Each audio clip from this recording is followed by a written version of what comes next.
Setelah proklamasi kemerdekaan, Indonesia masih berjuang melawan ancaman dari negara luar, bahkan ancaman dari dalam negeri sendiri.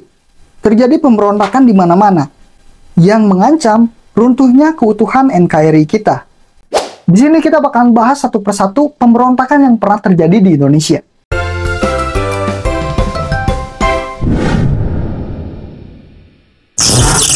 Halo pejuang, selamat datang di materi wawasan kebangsaan tentang pemberontakan yang pernah terjadi di Indonesia. Sebelum masuk materi, buat yang serius pengen ngeraih cita-citanya, tonton semua video kami, oke? Soalnya banyak tips dan trik penting supaya kalian bisa dengan mudah menaklukkan semua soal seleksi.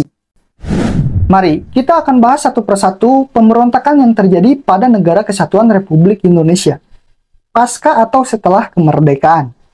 Pemberontakan yang akan kita bahas diantaranya adalah pemberontakan Madiun, pemberontakan DITI, pemberontakan APRA, pemberontakan Andi Aziz, pemberontakan RMS, pemberontakan Permesta, pemberontakan PRRI, dan pemberontakan G30 SPKI.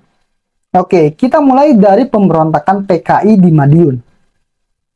Pemberontakan ini terjadi pada tahun 1948, yang mana diketuai oleh Amir Syarifuddin dan juga Musso.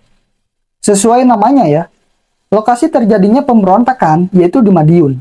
Latar belakang dari pemberontakan ini adalah kekecewaan terhadap disepakatinya perjanjian Renville, di mana dalam perjanjian tersebut merugikan pihak Indonesia. Nah, pada saat itu melemahlah kekuasaan kabinet Amir, yang mana menyebabkan digantinya oleh kabinet Hatta.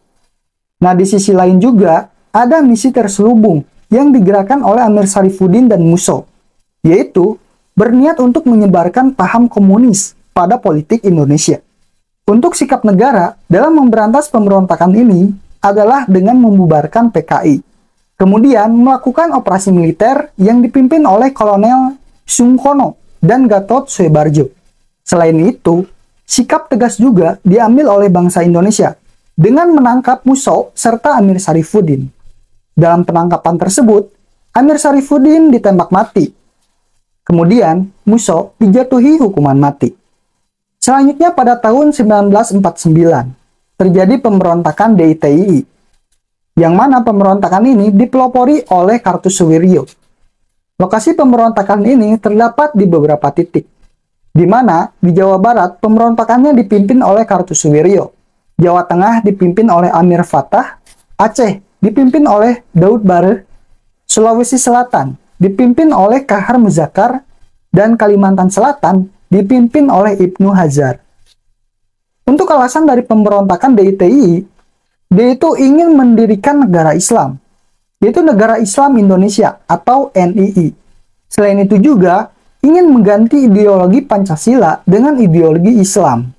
Nah, akhirnya negara berhasil menumpas pemberontakan ini dengan cara damai dan musyawarah. Selain itu juga terjadi operasi militer yang dilakukan oleh negara, serta dibantu oleh rakyat, yang mana operasi ini dikenal sebagai operasi pagar betis. Berikutnya pada tahun 1950 terjadi pemberontakan APRA. Pemberontakan ini dipimpin oleh Westerling yang berlokasi di Bandung. Pemberontakan ini adalah pemberontakan dari luar negeri ya, atau negara luar, yang tidak terima atas dibubarkannya negara bagian bentukan Belanda dan bergabung bersama NKRI. Di sisi lain, ada juga keinginan untuk mempertahankan negara federal, serta memiliki tentaranya sendiri. Nah, cara negara Indonesia dalam menumpaskan pemberontakan ini yaitu dengan cara diplomasi serta operasi militer.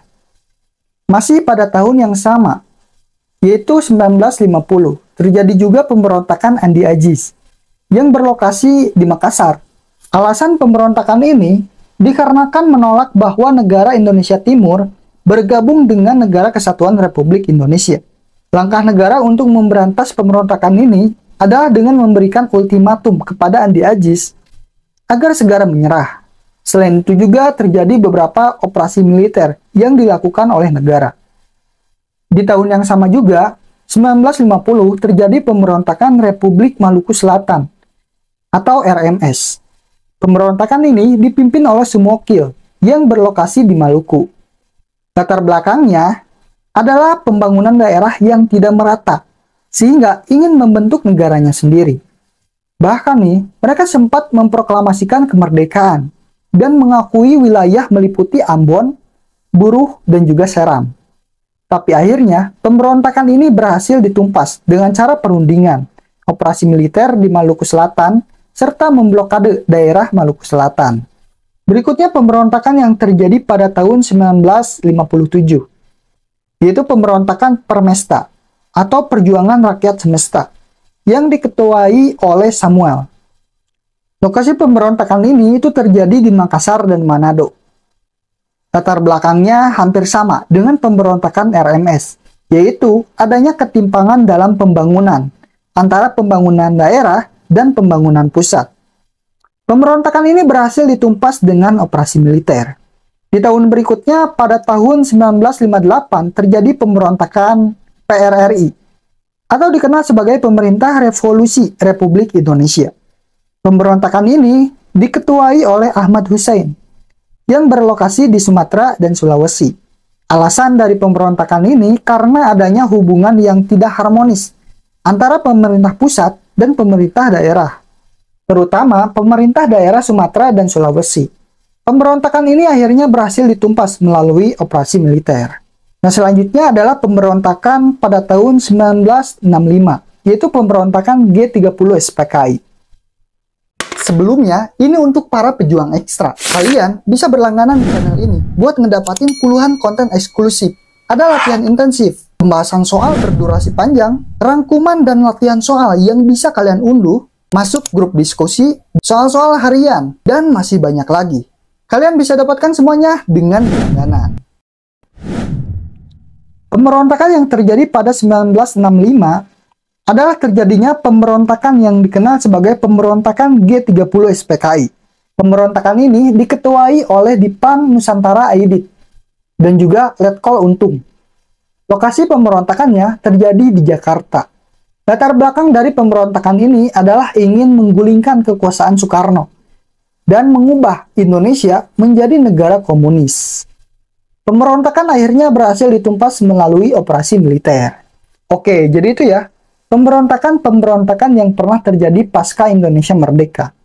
Minimal dalam menghadapi soal wawasan kebangsaan, kita harus tahu kapan pemberontakan tersebut terjadi dan siapa yang menjadi dalang utama dari pemberontakan tersebut. Jangan lupa juga kalian harus mengetahui apa latar belakang dari terjadinya pemberontakan. Nah, hal-hal inilah yang sering muncul dalam soal tes wawasan kebangsaan, khususnya tentang pemberontakan yang terjadi di Indonesia.